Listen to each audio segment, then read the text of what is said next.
Dieu. Ils ont même dit qu'ils oublieront qu'ils avaient eu un jour le tabernacle et qu'on ne mentionnera même plus ça dans leur nation. Hein? C'est dans les prophéties bibliques. Maintenant, ces prophètes-là ont encore annoncé donc l'engagement de Dieu à tisser de nouvelles alliances, n'est-ce pas? Tu comprends un peu, non? Je ne sais pas. C'est la grâce.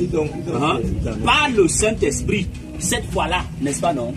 Il dit que maintenant, Jésus, c'est par ce prophète qui dit qu'il va maintenant se retourner vers les païens, n'est-ce pas? Et il leur suscitera.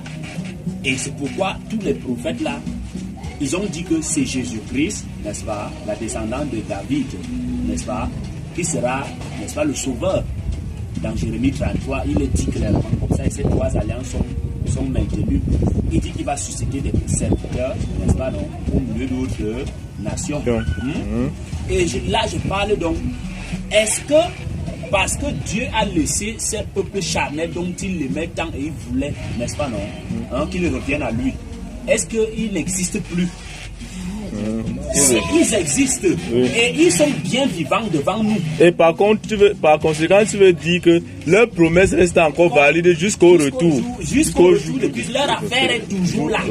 Mais cependant, tous aussi sont appelés à croire à Jésus qui est suscité maintenant pour tout le monde, même pour les païens. Eux aussi sont appelés à croire. Mais c'est ce que je suis donc en train de dire, que eux aussi sont appelés à croire. Mais leur alliance là, n'est-ce pas, non? Et leur problème là, qu'ils ont fait avec Dieu là, n'est-ce pas, non? Ils sont en train de subir. Pourquoi? Parce que Dieu dit qu'il va les punir pour ça.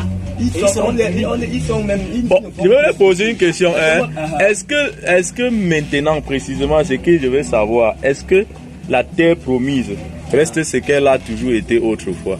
Est-ce qu'elle reste toujours la terre qu'on avait promis? Oui, la terre promise, c'est pourquoi Jérusalem ne change pas de nom. Tu as compris, non? Regarde ce que la prophétie dit de Jérusalem. Bon, le problème alors, c'est que, est-ce que les habitants donc resteront les Israéliens tant qu'ils sont là-bas? Je dis dans le plan de Dieu, dans l'esprit. Parce que si je donne une maison à mon enfant, j'entends bien que cette maison reste pour mes enfants. Et si mes enfants refusent, je peux adopter d'autres enfants, non? C'est ce que tu veux dire, parce que tu dis que Dieu, quand ils vont m'enfuir, Dieu va faire d'autres nations vont l'adorer. Ça veut dire que c'est possible que les gens qui sont en Israël ne soient pas forcément des Juifs. C'est même très vrai que beaucoup ne sont pas Juifs. La Bible dit qu'il n'y a que la tribu de Juda et de Benjamin qui est resté là-bas pour